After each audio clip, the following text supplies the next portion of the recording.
You, John Fitzgerald Kennedy, do solemnly swear. I, John Fitzgerald Kennedy, do solemnly swear. That you will faithfully execute the office of President of the United States. That I will faithfully execute the office of President of the United States. And will, to the best of your ability. And will, to the best of my ability. Preserve, protect, and defend the Constitution of the United States. Preserve, protect, and defend the Constitution of the United States. So help you God. So help me God.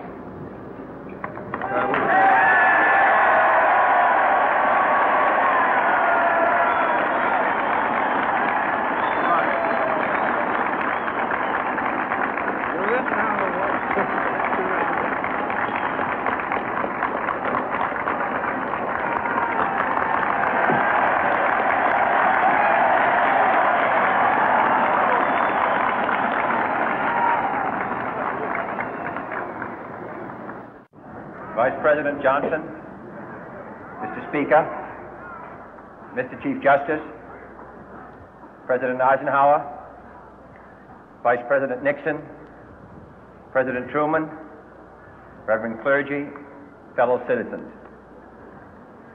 We observe today not a victory of party, but a celebration of freedom, symbolizing an end as well as a beginning, signifying renewal as well as change. For I have sworn before you and Almighty God the same solemn oath our forebears prescribed nearly a century and 3/4 ago. The world is very different now, for man holds in his mortal hands the power to abolish all forms of human poverty and all forms of human life. And yet the same revolutionary beliefs for which our forebears fought are still at issue around the globe.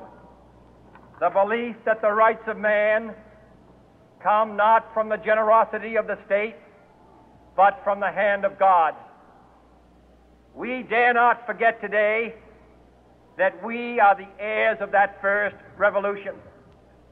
Let the word go forth from this time and place to friend and foe alike that the torch has been passed to a new generation of Americans born in this century, tempered by war, disciplined by a hard and bitter peace, proud of our ancient heritage, and unwilling to witness or permit the slow undoing of those human rights to which this nation has always been committed and to which we are committed today at home and around the world.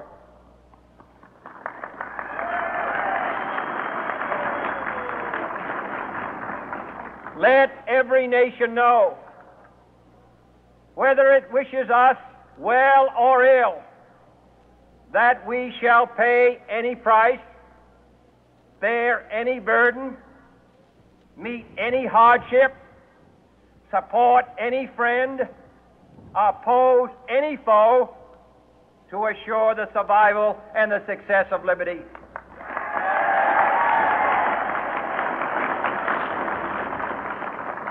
This much we pledge and more. To those old allies whose cultural and spiritual origins we share, we pledge the loyalty of faithful friends. United, there is little we cannot do in a host of cooperative ventures.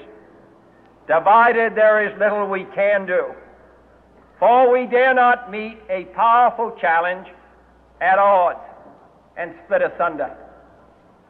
To those new states whom we welcome to the ranks of the free, we pledge our word that one form of colonial control shall not have passed away merely to be replaced by a far more iron tyranny.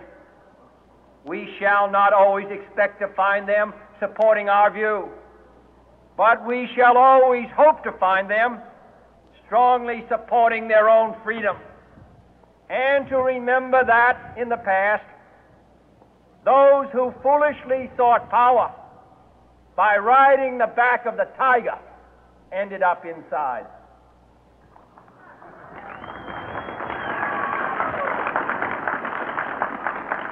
To those people in the huts and villages of half the globe struggling to break the bonds of mass misery, we pledge our best efforts to help them help themselves for whatever period is required, not because the communists may be doing it, not because we seek their votes, but because it is right.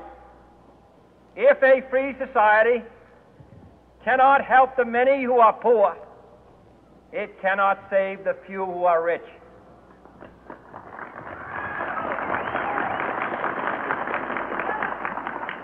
To our sister republics south of our border, we offer a special pledge to convert our good words into good deeds, in a new alliance for progress, to assist free men and free governments in casting off the chains of poverty.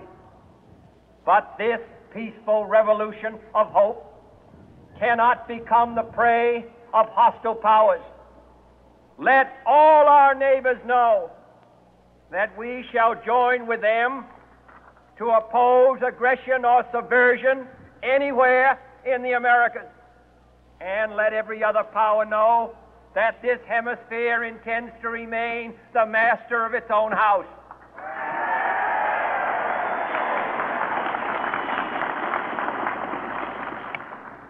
To that World Assembly of Sovereign States, the United Nations, our last best hope, in an age where the instruments of war have far outpaced the instruments of peace, we renew our pledge of support to prevent it from becoming merely a forum for invective, to strengthen its shield of the new and the weak, and to enlarge the area in which its writ may run.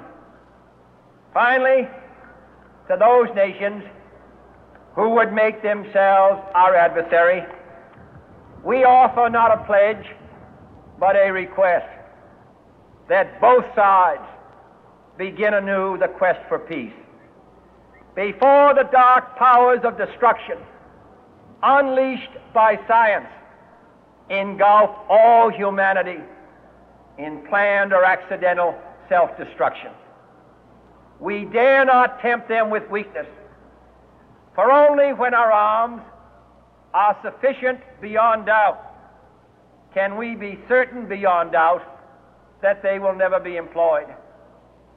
But neither can two great and powerful groups of nations take comfort from our present course, both sides overburdened by the cost of modern weapons, both rightly alarmed by the steady spread of the deadly atom, yet both racing to alter that uncertain balance of terror that stays the hand of mankind's final war. So let us begin anew, remembering on both sides that civility is not a sign of weakness, and sincerity is always subject to proof. Let us never negotiate out of fear, but let us never fear to negotiate.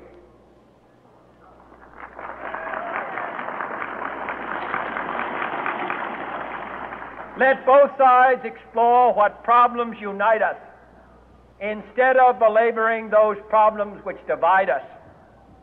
Let both sides, for the first time, formulate serious and precise proposals for the inspection and control of arms, and bring the absolute power to destroy other nations under the absolute control of all nations.